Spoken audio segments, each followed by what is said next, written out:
All right, hello everybody, and welcome. Thank you for coming to our panel, our Giving Through Gaming panel. And we're just going to go ahead and jump right into it. My name is Kelli Dunlap. I am almost a clinical psychologist. I'm not licensed yet, so that's with that, but I do have my lovely doctorate. And I do my main research in video games and mental health. And I put together this panel because, well, I think it's a pretty important topic. And taking what goes on in the research, the ivory tower of the academic world, and seeing it actually applied in real life is kind of exciting. And I promise it'll get more exciting from here. So I'm just going to go down the line and start have my panelists introduce themselves. So to my left, I am Dillion from Child's Play Charity. We give video games to kids in hospitals and domestic violence shelters. How's it going, guys? My name is Wigal. I'm the founder of Gamers Outreach Foundation, and similar to Child's Play, we work within the hospital environment to provide video games, but also our focus tends to be on these carts to our left. We build these portable video game kiosks, and the idea is if you're stuck in bed, or you've had a major surgery, the carts are a tool for nurses to wheel over the room and give kids access to video games if they're stuck in bed and don't have access to things outside the room. And my name is Bouchard. I am a certified child life specialist and a certified recreational therapist. I work at Mott Children's Hospital in Ann Arbor, Michigan. My primary role in the hospital is to help normalize the hospital for kids. I teach them about all the different things that they're going to come up against while they're in the hospital. I go into procedures with them and help distract them and divert their attention and calm them during different types of procedures and tests, and we utilize all different types of tools, including these video games, which is how I got to know all these guys. all right. So just kind of to get an idea of who we have in the room. Who here has heard of Child's Play? All right, okay, good number. Gamers Outreach? Fewer, okay. Has anybody ever heard of the position that JJ has? Because I hadn't until this morning, so awesome. Yeah. That was very exciting. That's the most I've ever seen. All right, so I guess we'll just, since most people know a little bit about Child's Play, do you want to talk a little bit about what Child's Play is, how it got started, and what you guys do a little more in depth? Absolutely. Child's Play has been around for just over 10 years now. We started with Seattle Children's Hospital, just a single children's facility, and we have been expanding since then. In children's hospitals, we now serve over 110 children's hospitals around the world. And we basically send video games, toys, books, all sorts of media, but our focus is really on electronics and video games. Very, very similar to what Gamers Outreach does, but just kind of on a more, I guess, games and consoles scope instead of on the carts scale. A lot of what we do actually sort of puzzles together where a lot of the games that we send will be used in the carts that they send. So it's really, really cool. And then last year we expanded to serve domestic violence shelters and advocacy centers. So last year we did a pilot program. We sent 10 carts, similar to what they send, to programs in the Seattle area. Got some feedback from those facilities, and we're currently in the process of reviewing about 300 applications from domestic violence shelters around the country, and we're hoping to accept probably between 200 to 250 of those applications, depending on how we can work our funding in the next 2 or 3 months, which is really, really exciting for us. It's very similar to children in hospitals, where they're very traumatized. They are having to distract themselves and deal with a lot of stress at a very different environment than they're used to. So we are really looking forward to that expansion in our program, but that's a little bit about what we do. And then similarly, Zach, can you say a little bit about Gamers Outreach and how that's different but still kind of the same and working towards the same goals, and a little bit about how the two kind of piece together like Jamie was talking about? Yeah, and certainly enough, what's funny to us at least is our gaming carts were in a lot of ways inspired by Child's Play. So back in 2007, 2008, I was in my senior year of high school, and I wanted to host a video game tournament for my student body. And there was a police officer, actually our founding story is also very similar to Child's Play. There was a police officer in my area who belonged to this media censorship organization called the Parents Television Council. And so I'd spent a few months putting together a Halo 2 tournament for my student body. And this guy found out that we were trying to host a Halo tournament in the school. and he called our superintendent and told her that he believed Halo was corrupting the minds of America's youth, and that kids were training themselves to kill playing violent video games, and that our event was a hazard to public safety, and that our superintendent should shut down the event. So a year later, you know, being a video gamer sort of growing up, you know, at the time especially, I think it's less so now, but there were always these negative stereotypes around video games kind of for whatever reason. And so we still wanted to host a video game tournament, and we put together a new event called Gamers for Giving to sort of illustrate, you know, the positive things that can happen when gamers get together and, you know, combine their resources to do something good. And so we realized we were going to make a little money, you know, hosting the event in my high school, and we thought, well, what if we just donate to charity and, you know, it'd be for a good cause, and hey, shut us down now, man, what are you going to do? So it's funny to see in hindsight, it kind of started almost out of spite. We did this first Gamers for Giving event. And you know, in seriousness, I mean, when you're in high school, you know, it's kind of like you'll take any excuse to like stick it to the man, right? So, yeah, I think that's kind of a point I make nowadays. You know, fast forward, I had never been involved with charity work as a high school student, and you know, candidly speaking, I think if you go into most high school, you know, environments, if you talk to a 16-year-old, they probably don't want to really spend their weekend volunteering at the homeless shelter. You know, just because it's not relevant to them, you know, I mean, maybe they'd rather be playing video games, and that's kind of where we come in. And for me personally, video games were that bridge where I think charity is something, unless you have a personal connection to a cause, or you make that kind of initial leap of faith to get involved in the first place, it's really easy to be inactive or sort of indifferent. And so that's where we come in, and you know, I realized, you know, charity was something I kind of wanted to be involved with, and you know, we did our first event. It was a really good time. So we hosted this esports event in Michigan. And then fast forward, we now build these portable video game carts. So the idea was we wanted to actually start working in our local area, and the hospital JJ's from, wasn't on the child's play list at the time, but we're kind of working to maybe make that happen. And we wanted to give them some video games, and we went into the hospital and realized that, hey, you know, a lot of video games sometimes when they do get donated, obviously they're great, they're really appreciated, and they get a lot of use. But sometimes they end up in a playroom, or sometimes, you know, maybe nurses have a difficult time getting them from the playroom into different rooms in the hospitals, and there are a lot of kids who are just stuck in bed and they don't have access to these things. And we just thought to ourselves, well, what if we created a tool that was really easy for these child life specialists to use in the facility? And we actually worked with Mott for about a month and had some concept drawings, found a medical company that could help us construct the cart so that it was medical grade and sort of generally met all the standards. And now we sort of supply these things, and the program this year, as of this year, is now serving 10,000 children per year annually.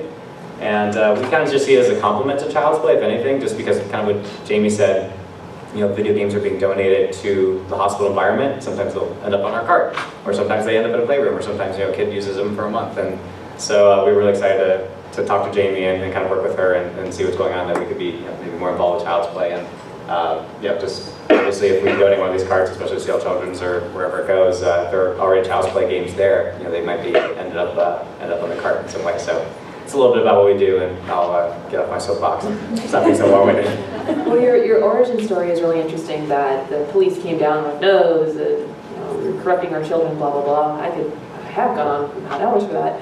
But I still want to kind of throw it to JJ, and you know, since he uses these tools that that you guys provide to him, he actually uses it in the sessions with the children.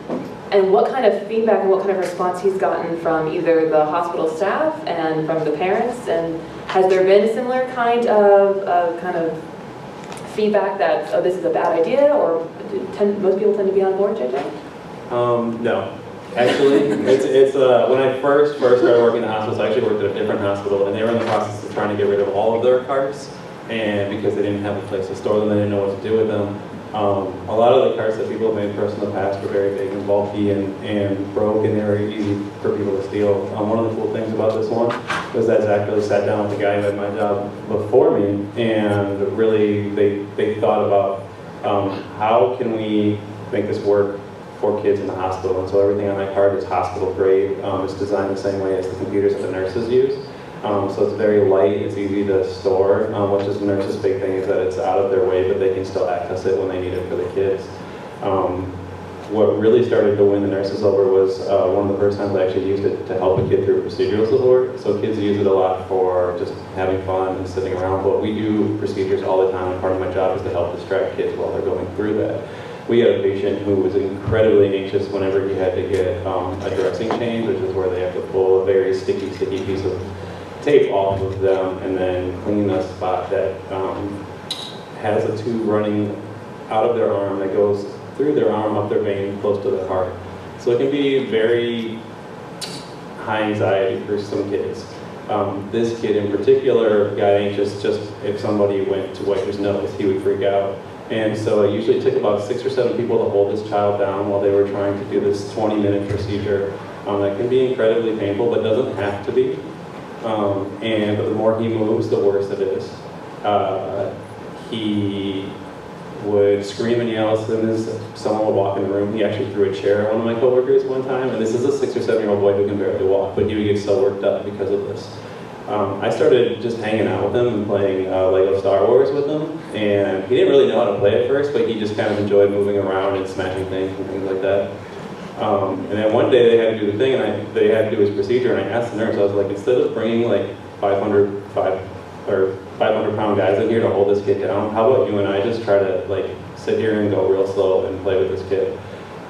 The kid got nervous at first, but I was like, we'll just play video games, and she's just gonna look at your stuff. And one of our big things is not to lie to the kids at all. We're not gonna say like, here, play the video game, and we're gonna rip this piece of tape off while you're like, never, ever do that. We tell them exactly what we're doing. So he was getting anxious, but he was holding still, and every time he got scared, I'd be like, oh, look over here, Luke is jumping around and saying later, or whatever. And he'd be like, oh, or I'd be like, this bad guy's about to kill me, help me. And he'd get right back into it. He'd start whining, but then he'd get back into it. And then they'd slowly peel the tape off and let him do his thing. Once they got all the tape off, though, he got really, really anxious. And mind you, usually up to this point, there'd be 6 people holding him down and he'd be screaming, yelling. At this point, he's just been kind of whiny. But now they've got to put a new cream on him, and he hates the smell of the cream. And we found out just from playing these video games that that was the thing that really made him mad. It was the smell of the cream. And so while we're playing the game, I go, well, how about we do this? I dropped my character out. I held half of his controller while he held the other half. He put his finger on his nose and held his nose so that he wouldn't have to smell the cream. And then we were playing together with one character while he kept playing. And even then, it was even more, he had to stay more involved because he really had to focus so that we could cooperate more together. And he'd still cry a little bit and he'd still get a little upset. But he made it through the whole procedure, and when he was done, we were like, look what you did. Look at how you did this all by yourself. So we really like empowered him, and he got really excited, and it came to the point where the nurse would call me every single time they had to do this procedure. And because of this video game, we were able to save the hospital tons of money in medication, because we didn't have to sedate this kid anymore, and just in labor, because we didn't take 6 people off the staff to hold this kid down. And this kid and his mother like didn't have to go through this. He had to do this at least once or twice a day. And so to be able to just sit and enjoy a video game as opposed to being held down every single time was amazing. And once the nurses saw that, they called me every day, and they wanted more of these up on the floor, and it just kind of lit the fire. And so now a lot of people are really on board, and we do this type of stuff all the time. And because this thing is mobile, I can take it in any procedure room. I can take it down to our emergency department when kids are being wheeled in off of an ambulance and freaking out. As soon as they see a video game, it's the first familiar thing they see, and they're like, oh, cool, okay, I'll play a game while you guys do whatever it is you gotta do. It's amazing how quickly they switch. So that's the start. I've got many more stories. And that's kind of the beauty of the panelists that we have on here is it's kind of this great circle of life when it comes to it, because games do make the world a better place. I mean, I can tell you about it from an academic standpoint and the staff standpoint, and the three panelists to my left can, I'm sure, tell you a million different anecdotes about how they've seen it in action and in person. And what's great is that there is kind of that initial pushback that video games are bad for you, they're not helpful, they're kids' toys, they're things like that. But then you do have experiences, like everybody up here has already kind of talked about, especially JJ, and how they really can make a difference. And then when people start to see it, that generates more research, and that generates more interest, which gives these guys more to do, and which gives JJ even more stories.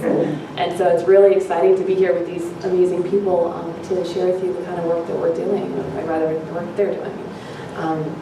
I did my dissertation research on mental health in video games. So again, it's very, I'm in a lab and I've got numbers, and I don't really get to meet people one-on-one. So when I met with Zach and JJ earlier today, they started telling me their stories of, actually applied this kind of research and practice, and it's really amazing to hear the kind of stuff we do. Right, Zach, you said 10,000 kids? Yeah, so we estimate, just kind of based on, I'm at Mott, maybe every other week lately. Yeah, it feels like it. So just kind of based on our observations, I mean, if a cart gets wheeled into a playroom, right? I mean, maybe 20 kids per day use it. But there may be other times where, you know, maybe it's in isolation for a week and only one kid uses it. So we kind of go with this average of 3 per day. So you just kind of do the numbers, right? Like 3 kids per day, you know, in a year it's about 1,200 kids, and then times the number of carts we've built. So just kind of based on that rough average, I mean, it could be more than that, but you know, we just stick to 10,000 children per year just based on the number of hospitals we've worked with. And this year alone, I mean, the cart program, we started with you guys in like 2009. And in those first few years, it was pretty slow. We were only building like 1 or 2 because we do all the fundraising and then we just donate them to the children's hospitals, or a donor comes through and says, hey, you know, I saw a picture you guys posted to Facebook. We'd really love to have one at our hospital. You know, can we make that happen? So this year alone, we'll end up building more carts than we have in all the previous years combined, Awesome. which we're really stoked about. Yeah.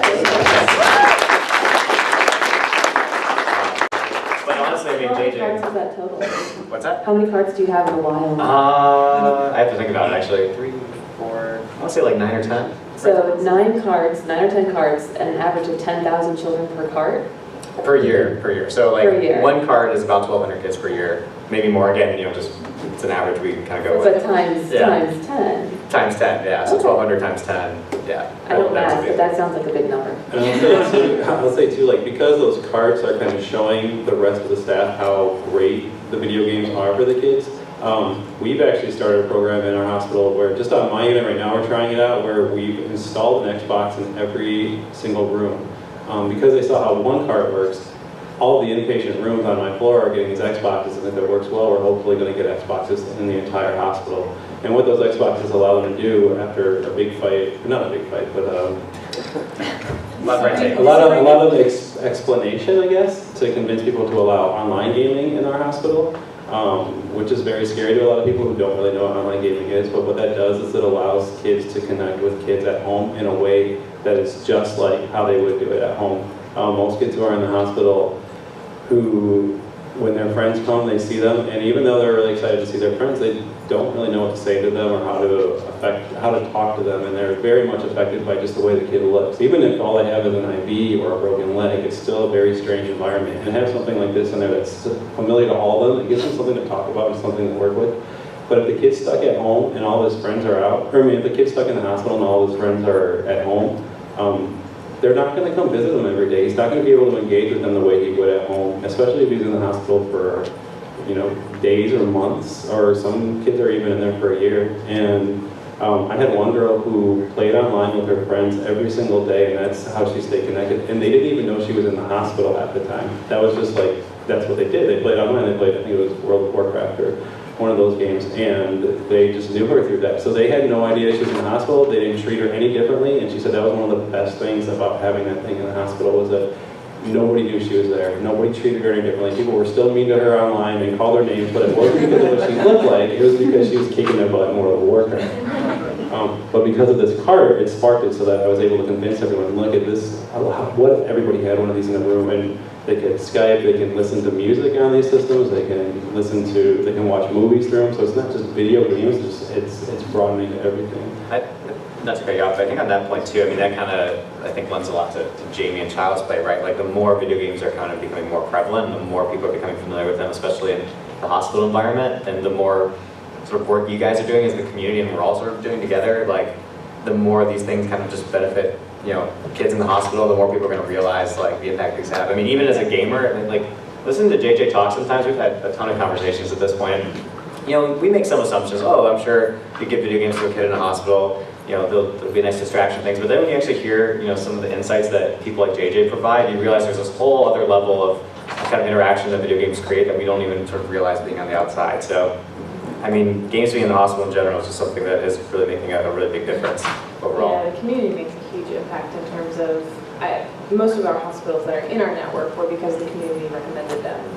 And a lot of times it's because somebody enterprising said, I'm going to get in touch with my child life department, I'm going to say, hey, there's this really amazing program I know about. It's not because we reached out and it's because the community said, I care, I want games in this hospital that I know about. Either it's the hospital that a family member went to, or, you know, I had to go to, or whatever it is. It's because a community member cared enough to make it happen.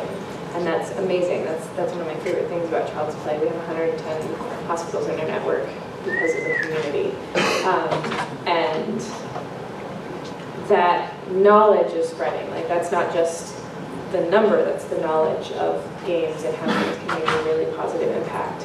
And that's, knowledge is most of the battle, I think, is what 10 years has taught us is online especially is a huge thing as the console generations advance and connectivity is more built into everything.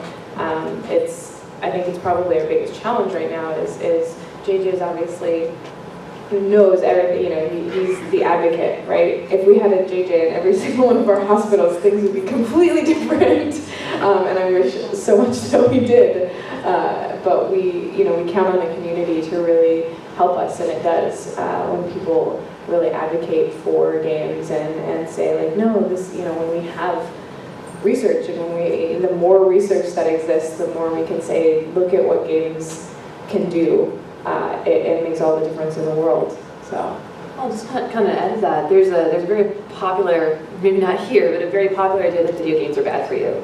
That they are training you to be a killer, that they mean you have no friends, no social life, you're 30 years old, living in your mother's basement while you're also 15 years old simultaneously at the same time. I don't know how that works. But what's interesting is that with all these kids going through this, especially that means their parents are there too. And I'm sure their parents have to consent to this kind of treatment or be aware of it. Yeah. So can you think of any institution more saying, hey, it's okay than a hospital?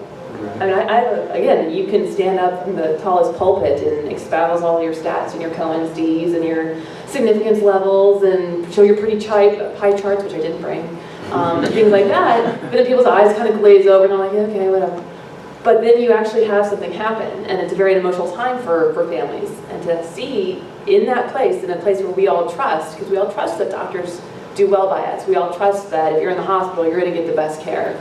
And if part of the best care is playing video games, the impact that has on future generations of people playing games, the way that current generations and future generations look at the value of games, you can't really even, I can't really even begin to describe how impactful that's going to be here on and going forward. And again, it just continues to generate off of each other, because yes, you're getting the exposure in there, which leads to more research because there's more interest, which leads to more exposure, which leads to more research. And it's just a really, really great way to kind of snowball off of each other. And I did want to kind of touch on, we had talked about the impact of that moment. And I'm sure we all have kind of our favorite, that moment where we're like, oh, this is why I do it. This is why I listen to, for my professors tell me not to put stuff on my resume that involves gaming because it means I'm not a serious psychologist. That we're all told, that it's a waste of time or it's childish or, I see lots of smiles in the audience when I say that. We've all heard that before. So I guess we'll start down there with JJ because he probably has the most tear-jerking one out of all of us. And how that experience or that moment that really made you realize, okay, this is worth putting up with everything else. Okay. So I guess the one that comes to my mind right away right now is, I can actually use his name, his parents gave me the okay. I have a patient named Mitchell who has been battling cancer for 3 years. We thought he had won, but then it came back twice, I believe. And we just sent him home last week for the last time. He's not going to get better. And he's probably going to pass away. But I met him when he was 4, and I actually kind of pretty much taught him everything he knows about video games until he got too good at stuff and started teaching me everything I know about video games now. But he would come, he hated the hospital, he hated everything about it. He was a very polite kid, but he just did not like being there at first. But then he got so excited to come to the activity room. Every single day he'd get out of bed and come to the activity room because he wanted to play. First it was Lego Star Wars, which got him obsessed with Star Wars. And then it was Halo, so he got obsessed with Halo. And then it was Minecraft, so now he's obsessed with Minecraft. Now he's into all kinds of different games. But it would give him something to push towards, and it also give his parents something to help reward him. Like when he found these obsessions, it was a way for them to talk and to bond. His dad, who wasn't really into any of this fantasy stuff, totally got into it because it's what his son was into. his last day here, we were actually shooting a documentary that Zach and I and some other people are working on about gaming in the hospital. And right after we'd finished working with Mitchell, my coworker Jenny had gone into his room, and we were doing something called just making memories and legacy building is what we call it. And what she was doing was taking his handprints, so that his mom would always have his handprints for him. We have something called model magic, which is basically a clay that's not messy and dries really fast. And he'd put his hand down in the handprint and he'd pick it up so that they'd have that. But then after he put his hand in the handprint, he said, "Don't forget to get my gaming thumb." And so he put his thumb down, and I mean, that's his favorite thing to do. And it's really, we've used that games to do so much. He is now, we went, one day he was feeling really bad. Couldn't play games, but he loved to watch the Lego stop motion animation on YouTube. And I said, you know, we can do that. And so we actually used an iPad and used an app called iMotion to create little Lego movies. And every time he's in the hospital, that's all he wants to do now. And he's made over, I think, 15 of them now. Sits down, makes them all by himself. The first one we made took us 6 hours to make. But then after that, he got so good at it, he was throwing them together in like 5-10 minutes. And I'm actually in the process of kind of putting them all together so I can send it to his family. But yeah, he's a special kid, and that's just one tiny example of thousands that I have. Sam? I think, I'd go to a hospital example as well, but I feel like just sort of repeat something that JJ said. I go back to sort of one of my original comments earlier about how Gamers Outreach started. And we do this annual video game tournament LAN party called Gamers for Giving every year. And we started doing the event in 2008, and we just did, I guess we're going on number 7? We skipped 1 year. But we do it every February. Anyway, we've had a number of people who've continuously attended the event over the years. And I can remember a video interview. I mean, we have like console tournaments, and there's usually some type of small prize pool that's provided by one of our sponsors. And some of our very first attendees, when we were starting out, came out to the event. They were really there to compete in the tournaments, so the charity aspect was cool, but it was very much kind of a byproduct of what was going on. And there's actually a video, a clip somewhere out there of this guy named Aaron, who was competing in a Halo tournament we were hosting back in like 08 or 09. And this guy asked him this question. So, man, you're here at this event. What do you think of it? He's like, oh, yeah, it's a lot of fun. And oh, you're here for the Halo tournament. Yeah, I'm here with my team. We're competing. We're from the area. I heard about it. Wanted to come out and play. And then the interviewer asked him, like, well, what do you think about it being for charity? And he says, oh, yeah, that's cool too, I guess. It's for a good cause. And so it's sort of like an afterthought, right? You can watch this video and you see, like, he's there to compete, but charity thing is kind of cool too. Well, fast forward to present day, he is now one of our most active volunteers at Gamers for Giving. He's super familiar with the charity cause, knows about the cards, is always following us on Facebook, and is really kind of involved and interested in what we're doing on a daily basis. And I think there's something to be said about that transformation process, right? Of kind of going from no knowledge at all to all of a sudden, being an advocate. And I know personally for me, again, I mean, being young, I said this earlier, it's, when you're a high school student, it's, you're so new to a lot of things in life. It's rare that, charity is something that kind of comes up unless you have something happen, or you have a family member that's involved, etc. But video games were that bridge that connected the dots for Aaron, for myself, and I think it's one of those things where you sort of, once you realize how important it is, you can't walk away from it. I think people kind of ultimately aspire to being involved in charity in some ways, right? Like, oh, you go to school, you get a career, and then maybe you give back. And what I've realized is they can always be one and the same. You don't need to have like millions of dollars in the bank account or something to be some philanthropist. You can just go volunteer at your hospital and get involved. If you're feeling down in the dumps, honestly, go volunteer. It's a really great experience. You'll feel really good afterwards, and it does good for people. That's scientifically validated too? Mm-hmm. Yeah. Doing good for others makes you feel good. There's data behind it, yeah. right? We're not just making this up. No, it is something that's really special. So there's some Gamers Outreach personally, has made me realize so much just having been involved. And I feel like it's kind of cheesy to say, but I do feel like I sort of owe it to video games in some way, that they've sort of almost been, a teacher for me, in that we've been learning kind of along the way to kind of become involved in these things. So I think there's something to be said a lot about that, and that's something that I think Gamers Outreach has been a part of. Obviously, Child's Play exists, and there's other gaming charities out there that exist as well. And you think of Extra Life. I mean, how many people in the gaming community are involved in Extra Life? Yeah. Well, probably a ton of you, right? Yeah, And that's amazing. it's a phenomenon. So I think that there's that element of it too. That's really cool and really special. Video games have the potential to be a catalyst for it. Yeah, that is an incredibly tear-jerking story, and I don't get to spend a lot of time in hospitals. I've heard a lot of really, really amazing stories like that. I spend a lot of my time working with the community, and I've been with Child's Play for almost 4 years now, and I think for me it is the incredible dichotomy and range of expressions of passion that the community has for the cause, where I have had checks come that are like $15, and it's a kid who sent their allowance, like a 7 or 8 year old kid who it comes with a note from their parent that said, this is my kid's allowance, and they saw their favorite YouTuber who donates to Child's Play, and they were inspired and they wanted to send their allowance, and like that to me is amazing. And then there's people who do massive fundraisers like Desert Bus, and they spend hundreds and hundreds and hundreds of hours making productions that are just off the charts amazing, and they raise hundreds of thousands of dollars over the course of many, many years. They broke $500,000 raised lifetime this year, and to me, the community is just encapsulated in that, right? Like a kid will donate $15, and that to me is so, so, so special, and people spend hundreds and hundreds of hours, and all of those donations add up to be what is Child's Play, and what is the passion of gamers, because we're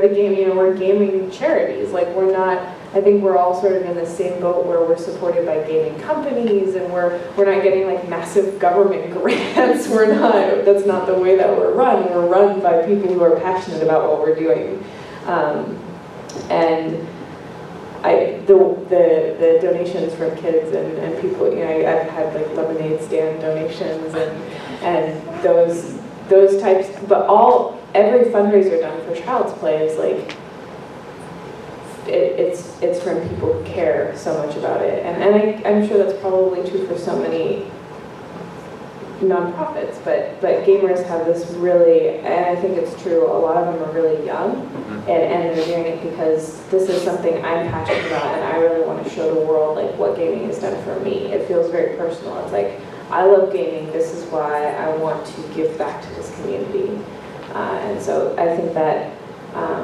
that to me is really, it's kind of been this, it was a big realization early on when I started at Child's Play, but it's also been this like daily affirmation almost, where I've realized every single day, like every time people donate and people tell me their stories about their community events, or people, I have hospitals all the time who, when they get their annual shipments and they're like, we got all these iPads, we got all these Xboxes, who's giving all of this? Where is this coming from? And I get to tell them about the community, and I get to say, and our hospitals that have been around forever, they're going, what is this phenomenon? Like they thought it was going to be a one-time thing, or they thought it was going to happen for a couple of years and then it would drop off, and they're like, just like, oh, gamers are serious. Like they're sticking around and they're passionate about what they're doing, and I get to brag about the community all the time, and that's amazing, and I love it. So yeah, those are all amazing stories, and again, it's so different to hear each of us in our own different space. I don't know how many people here are looking to go into mental health or be psychology therapist kind of people. There's always a couple. Knowing video games makes you a god. So let me just tell you right now, it's an instant report button with children. It's amazing. The second that you let them know that you not only like video games and that you're not going to put them down for it, because unfortunately that still does happen in my field quite a bit. And so I have a lot of examples of resistant children or aloof children, and not wanting to talk, so go to therapy, and that's super lame.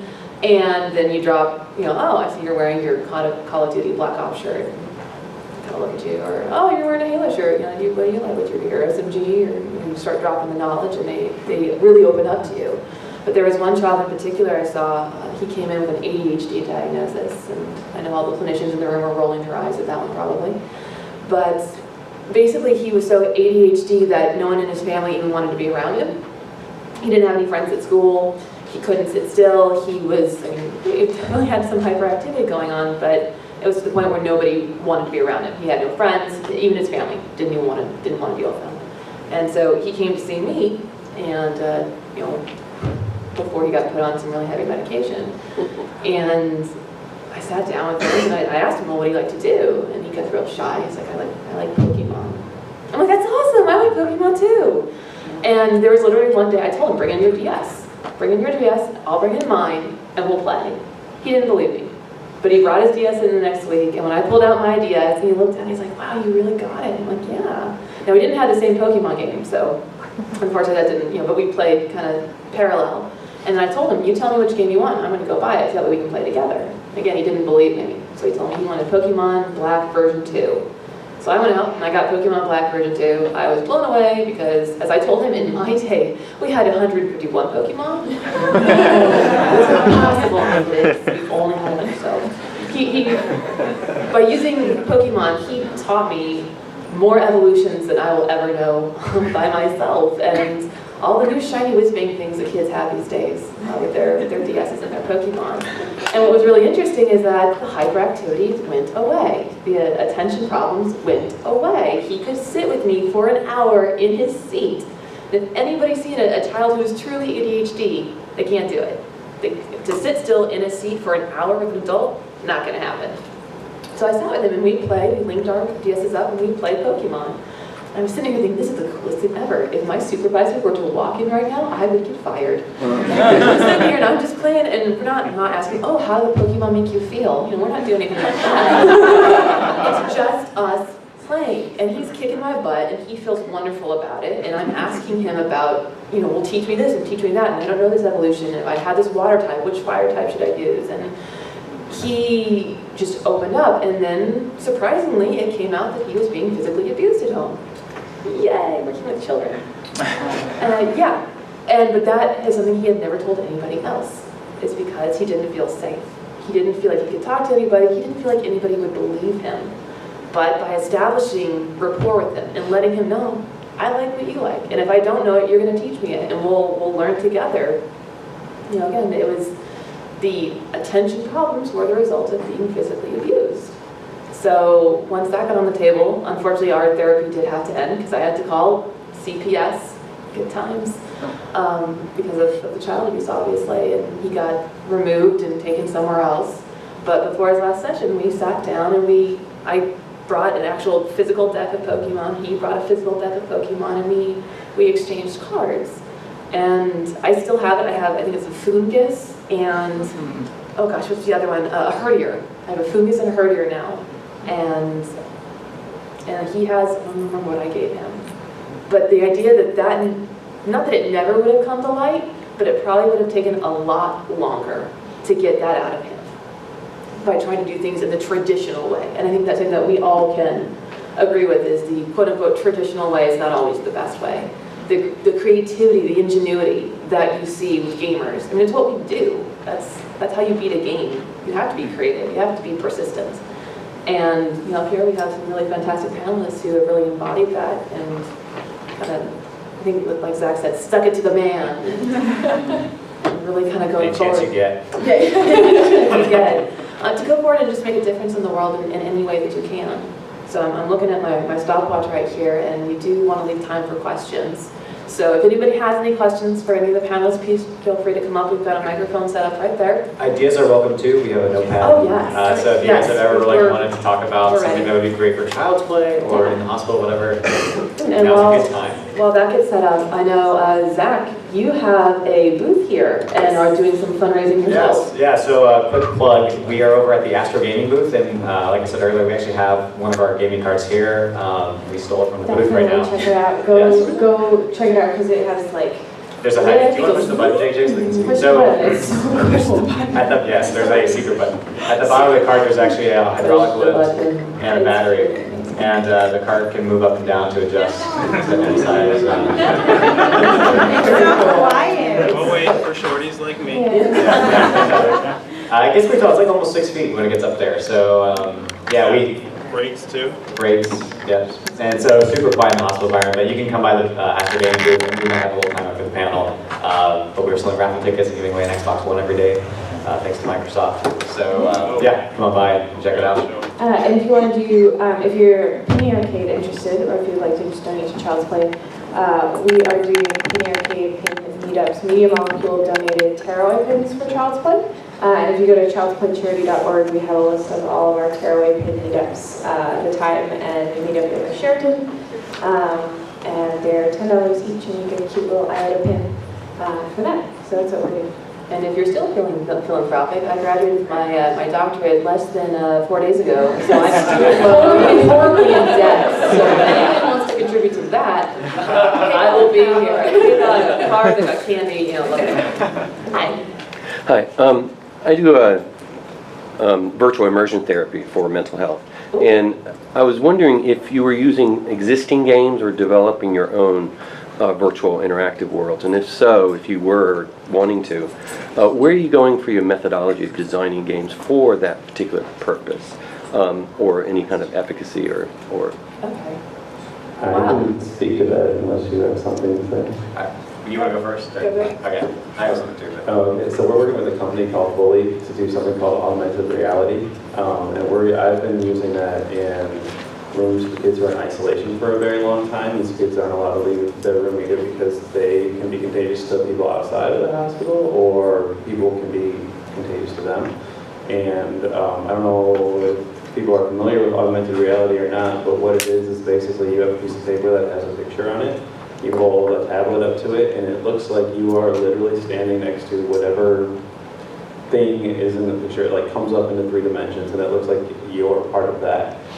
It's really hard to explain. You actually have to like see it, but Bully is working with us to kind of create something for the Mott experience. And so what I do is I hang these pictures up all over the kids' room, and they can hold their iPad up to it, and they'll see like a creature walking around in their room, and they can control that creature. There's another one where they'll hold it up, and it'll be like a door, and if they touch on the door, it'll open up, and it'll take them into a whole first-person perspective of a whole other world, and they can look around the room with their iPad, and it'll look as though, kind of like how the Oculus works, where you put that over your head and you can see stuff, but you just hold your iPad in front of you or your tablet, and your room becomes this like fairy wonderland and you can travel around in it. And so we've been using that as to kind of help kids in isolation. was that for physical therapy or entertainment during medication? We use it so all of these things that we use them for physical therapy, mental therapy, just try to get a kid to take their medication just to enjoy being in their room for that long. They're all different types of things. Some kids can't move at all, so we have to figure out another way to make that kind of stuff work for them. But that's part of the fun of my job, is trying to figure that kind of stuff I can understand the enjoyment aspect, but what about the science, the cognitive psychological science behind the games and how that's directing your research? Sorry. I had my psychology jacket, and I didn't put it on because a bird pooped on me on the way here. But since I'm answering that psychology question, I'll put my jacket on just for you. So there is a ton of neuroscience going on behind the scenes about the efficacy of using virtual reality environments, video games, to improve not only mental health status, but treatment outcomes as well. There's a game called Remission. I don't know if anybody's familiar with it. All right. It was specifically designed to help pediatric cancer patients by you are a nanobot, and you are in the body, and you are shooting malignant cancer cells, and it's basically a shooter. But in the process, you're getting psychoeducation about this is what a T cell is, and this is what a cancer cell is, and this is what your body's doing.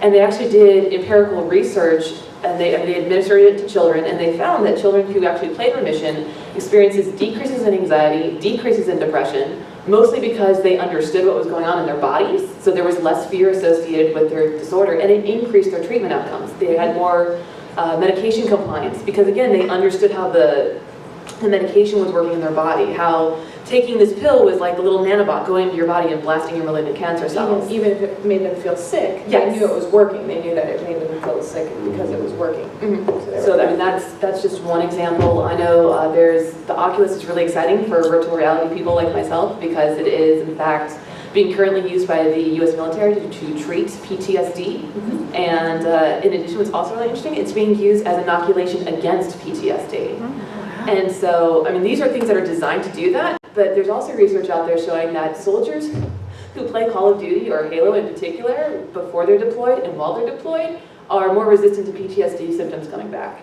So even though it's not, I mean, Halo and Call of Duty were not designed to address mental health, but the fact is they're helping build mental resilience because they're giving places for people to get it out. You know, they're giving places to get the aggression out. Or one of the biggest problems with the military is boredom. You know, if anybody's ever been deployed, you sit there and you do nothing and you wait and you wonder. And there was actually a story Dr. Sarr told me at a different panel that there was two guys, they were so bored they were throwing a grenade back and forth. And then guess what? The pin pulled. And two of them died and one was injured because of boredom. So video games are being designed to address very specific issues, and there's a ton of neuroscience research behind them, especially biofeedback games like not Never-Ending Nightmare. That's Nevermind. Nevermind, thank you. Like Nevermind, that are integrating video games and the biofeedback aspect. But there's also a ton of research coming out about how commercial games are therapeutic unto themselves as well. Quick plug for Remission 2. Remission 2, Yep. It is so the original Remission was a PC game, which made it a little difficult for us to use in the hospitals, but it was a great concept. Somebody came up with a better idea or the newer idea, I guess, because they didn't have tablets back then, of making a Remission 2, which is a tablet like side-scroller game with a whole bunch of quick different ones to kind of appeal to much younger kids. So while Remission 1 was great for people who love first-person shooters, anybody can play Remission 2. It's just like tapping the screen, running around shooting, but you're still learning all about that stuff. So any of you right now, if you want to download, wait till the panel's over. If you want to download Remission 2 and check it out, it's really cool and you'll learn a little bit about cancer. It is very cool. Just a quick quick update. We're Cookie Brigade, and we hand out cookies and we accept donations for Child's Play. And Yes. currently, we are at $6,500. Wow. The cookies are delicious. I can attest to that. Do you have them here? Do they have frosting? So, Do the cookies have frosting? some of them do. Can I talk to you after the panel? I think we're gonna need a consultation I don't after have. this. I have Rice Krispie chocolate chip or peanut butter. Peanut butter. All of it. Yeah. But after the panel, I want to buy one. Yes, sorry. Oh, we don't sell. That would. Is it donation? That would buy Donation it. only. Come on, donate. All right. All Okay, got it. right, sorry, go Let's ahead. talk. So as a child who's in the hospital a lot, I can totally attest to the fact that this would be, it's amazing. Especially the understanding what's going on and why this is happening to me kind of thing. And now as an educator, I work with a lot of ESL kids, which is English as a second language. How do you guys bridge that gap? Working with children who don't necessarily speak English and don't necessarily understand, because that's even more terrifying on a whole other level of, I would get this, and I don't know what you're saying to me. Sports games. I'm currently working with a boy who, when I met him, only spoke Russian. And now he can speak English, I wouldn't say fluently, but he can sure tell me when I'm not doing the right thing. Disney Infinity, he learned how to say horse. He learns by playing with us. And as we're playing, like, I'm starting to I can't pick up Russian. I picked up some Spanish because I worked with another patient who played Spanish and he loved Mortal Kombat. So we played that, and so we were trying to figure out all the cheat codes, and he was looking them up in Spanish, and then he showed me how to use a translator on his iPad so that I could figure out what it was in English. So we are finding ways to bridge these gaps, and as we're playing, like, I'm picking up words, they're picking up words. The great thing is the kid who speaks Russian, he's 5 now, he started when he was 3.5, but just saw the games and wanted to be a part of it. We did a lot of that, like I'd hold one side and he'd hold the other. But as we're playing, other kids wanted to play the games we were playing, and so he had to learn how to communicate with them, and they ended up picking up Russian because they were learning from him like what different words were, because they'd get so frustrated because he wasn't doing what they wanted, so they had to learn what the word for up meant in Russian, and so that's one of the ways. It's just you play, and the more you're with them, the more you start to pick up from each other. So you definitely think that like immersion helped that situation? Oh, definitely, yes. Okay. And something that we do is that if a hospital has particular needs, or if even like a smaller facility or domestic violence shelters have particular needs in that area, like if they're in an area that has specific language needs, they can apply for a grant with us where they'll say, we have a really high need for Spanish language materials or whatever their need is in, and we can provide a grant that will give a lot of Spanish language names or a lot of whatever it is. And so there are times where we say, okay, let's, figure out what you need, and we'll provide specifically tailored to that need. And I think we've actually provided some of the like DS, like bilingual learning games Oh, that in makes just our sense. regular Mhm. shipments in the past. There are off the top some, of there my are some head. games, All the spreadsheets. there are some games you can actually switch the language, like just French or Spanish, and I've found that that's kind of fun too, just with like your whole group. If you're like, okay, we have one Spanish-speaking kid today, we're all going to play this in Spanish. And the kids already know the game in English, so they're like, all right, let's give it a shot. And then they start to pick up Spanish, and it makes that one kid who felt very excluded, included. That makes sense. Thank you all so much. Like, seriously, you all do amazing things. Thank you.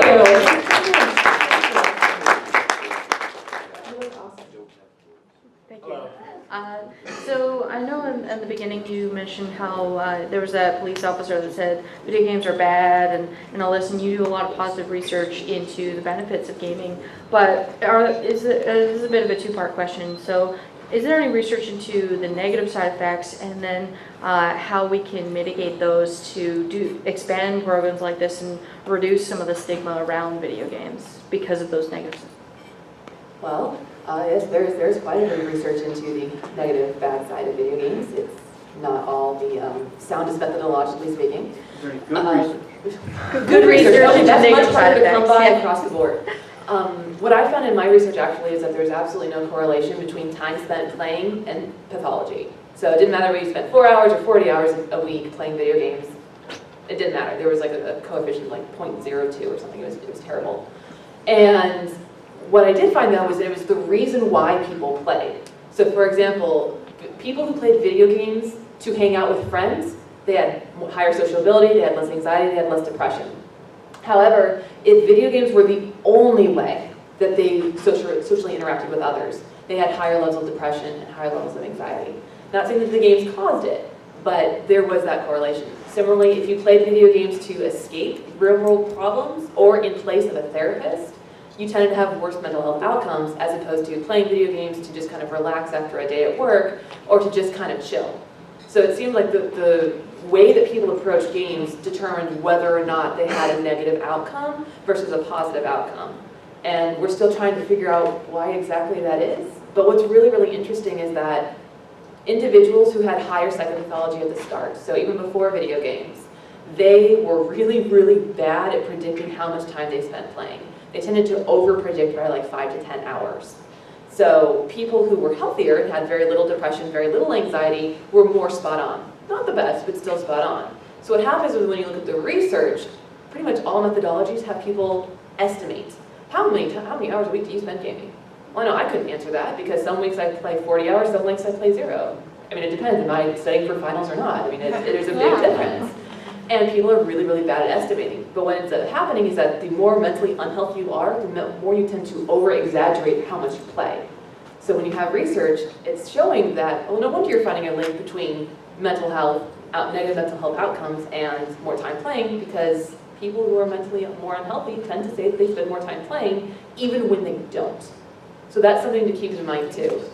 And as always, I mean, something I like to talk with the parents of the kids that I work with is, would you take your 7-year-olds to go see like Shawshank Redemption or any other R-rated movie?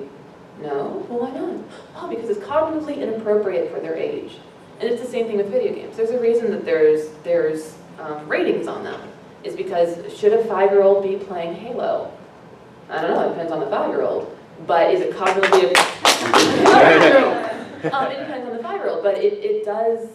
I mean, are you going to let them play Doom? Are you going to let them play something that's scary? Are you playing with them, or is it a babysitter? Like, there's too many factors to say this is a good video game or this is a bad video game.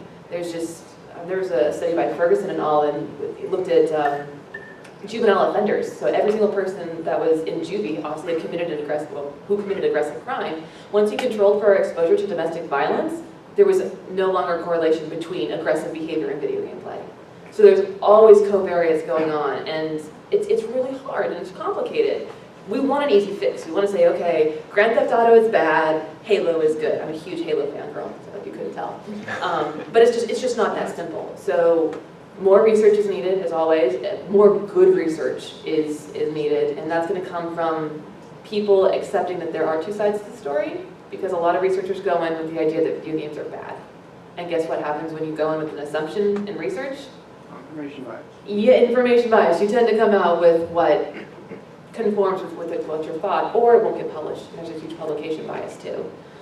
I'm going to stop and I'm going to keep I talking. think too, Sorry, we still got I just some want to add stuff. like one small point. I think there's something to be said about the holistic perspective. Yeah. I mean, it's flippant to say this maybe, but I grew up playing violent video games and now I'm managing a charity organization. So it's like, what does that tell you? When people ask like, do you think video games cause violent behavior, aggressive behavior? It's kind of like, well, I don't know. I think there's a lot of sort of determining factors. And I think as gamers, and this might be an unpopular viewpoint, so I walk carefully, but I think it's important for when negative research does come out that we're not like quick to just say, oh, that's wrong, I play violent. If someone were to say like violent video games may cause aggression, I think it's important for us to kind of consider all sides of things, as well. Absolutely. And so I think it's something where, as gamers, and it's ironic again for gamers actually be saying this given how we started, but I think it's important that, when we become involved in charity, we're not doing it to make necessarily a better name for gamers, as charity becomes an incidental part. We're sort of really doing it because, like we just talked about, all the benefits, and I think that's kind of part of the learning process. So maybe people get involved because, hey, I do want to make a better name for gamers, but over time, you kind of find out like, oh wow, these are really making a difference. So I think there's that sort of element too. Oh, yeah. But yeah, I mean, everything you're saying is. I mean, anything done to excess. I mean, chocolate's awesome, but if all you ate was chocolate, you wouldn't be very healthy. It'd be super awesome. It's super awesome. Sleep is awesome, but if you sleep all day, there's a disorder for that. Yeah. So it's a matter of moderation and, yeah. Thank you. Cool. Yeah, no problem. Thank you. Okay, mine's more of a silly question because I realized you both are familiar with Mott Children's Hospital, which is where I was born. I've had a lot of surgeries, actually. I was born with a cleft lip and palate. But more of a silly question, I realized during one of my last visits there, don't you think that place would make a great zombie level? If you broke, Uniform Hospital is so huge, and if you broke the glass, it already looks pretty creepy. Yeah, we can do that. Yeah. If you go to the old hospital, it's really creepy. Oh, yeah. We just built a brand new hospital. I know it. Charles 2 years Woodson gave ago. a bunch of funding for that. I remember hearing about it. Yeah, we just built a brand new hospital 2 or 3 years ago, and sometimes I have meetings in the old one, which is being gutted, but there's still some areas where you can like staff meet, and I very much felt like I was playing The Last of Us as I walked through. Did you grow up in Ann Arbor as well? I grew up actually in Pinckney, which is not too far, Yeah, but I for a while was living in Ann Arbor. Now I live up in Houghton. I'm getting my master's in computer science Oh, that's up at awesome. Michigan PAX. So That's great. So you flew out to here to PAX from Michigan? yeah, from Houghton. Oh, wow. Okay, wow, that's a ways. That's Oh, yeah. awesome. Welcome to see him. Yeah. So my first one's for Kelly, and this will probably answer this gentleman's question here. Are you all familiar with the Games for Health initiative? Oh, yes. Or Boston? Okay. I follow them on Twitter. Okay, yeah, because they have a lot of the Games for Health initiative out of the Robert Wood Johnson Foundation. They have a lot of good, like the good researchers you say, and like New England Journal of Medicine kind of stuff. So, okay, Yeah, so just actually, wanted. I have a paper published in Games for Health. Oh, cool. So, yeah. Which one is it? Which? Oh, God, the title. I don't even know. Okay, I don't know. I'll look But for it basically, later. It was an actual game. I was working in a VA, and I took game mechanics, and I integrated it into a group therapy session for veterans with a chronic and severe mental illness. Oh, cool. And then just kind of did a pilot study on how they responded to, I mean, it's really hard to get a Vietnam veteran to want to play video games with you. So I just took the mechanics of it, so like having goals and having challenges, they responded really well to that, and then I published it in that paper. But no, that's a fantastic journal. Another good one to look at is the Journal of Cyber Psychology, Behavior, and Social Networking. It's another really great journal that's looking at this kind of stuff. They just had one that was all on Facebook. Like, are we really all narcissists? No, we're not. So. And the other one was for JJ. I know that Child's Play is wonderful, and the December donations are huge. But if you want something the other 11 months, I can hook you up. Oh, great, yeah. I appreciate that. What I tell everybody when people come into our playrooms is they're like, wow, where'd you guys get all this stuff? And every single thing I say comes from you guys. It's all donations, everything. I mean, if gamers want to know what they can do to help, donate to these guys, and then they do a great job of dispersing it throughout the whole community. So I really appreciate that. The other thing you guys can do is just volunteer. We're always looking for volunteers who know how to play video games. These poor kids just want to play with somebody who knows how to turn the thing on. So, And that's every hospital, everywhere. Yeah. You know? Contact Yeah. your local hospitals and tell them that you need help. All right, thanks. Thank you. It's Contact almost who at the local hospital? Lori. Child Usually your child life department. So if you go to the hospital's website and type in child life, they'll usually have a link to how you can donate. And if they don't, another one is their public relations department. Those are usually the ones who handle donations. But if you just go to your hospital's website, whatever your local hospital is, and just type in donations, there's almost always a link because that's what we need the most. Don't try to just bring a donation into a hospital because one, it's kind of sketchy. We never know what you're bringing. Sorry, we know you mean well, but we have to go through certain avenues. Plus, depending on what you're bringing, you can get some kind of tax break. We do ask that stuff is clean and nice. And some hospitals don't accept things that aren't brand new. But video games sometimes get the pass because they're very easy for us to clean. So yeah, just check out your hospital's website and just type in either volunteer or donations, and there'll usually be a link to it. We're almost out of time. Can I ask a question? Okay. I can't remember the name of the app, but there's an app where somebody can set daily goals for themselves, and when they achieve it, they get experience points, and they have a little avatar that they can buy like a shield for or a sword for. Is that Habit RPG?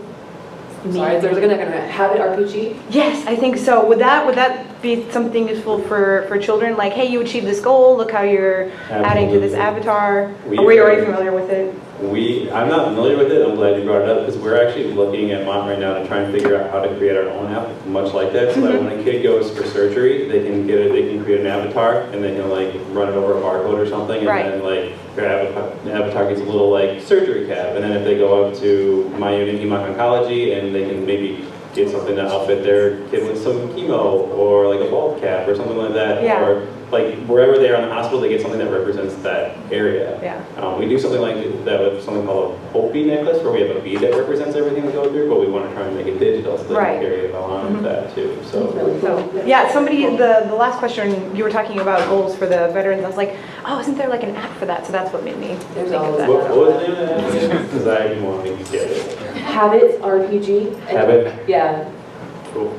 It's kind of like Chore Wars, but better. Chore Wars. Chore Wars isn't like just a bad. Anyway, that's what reminded me. That was it. Great, thank you. Thanks. All right, anybody else? Last call questions? And then we'll be up here, obviously, if you have any more questions or anything else. But I want to say thank you. All right. I just have a quick question. I think you mentioned that most of your donations come from individuals. Do you see game companies participating more in charity, and do you think they should, and how? Yeah, I see a lot of game companies participating, and I think it's definitely increasing over time just because of awareness, just because they are starting to be more and more aware of game companies or of game charities, and more excited about it.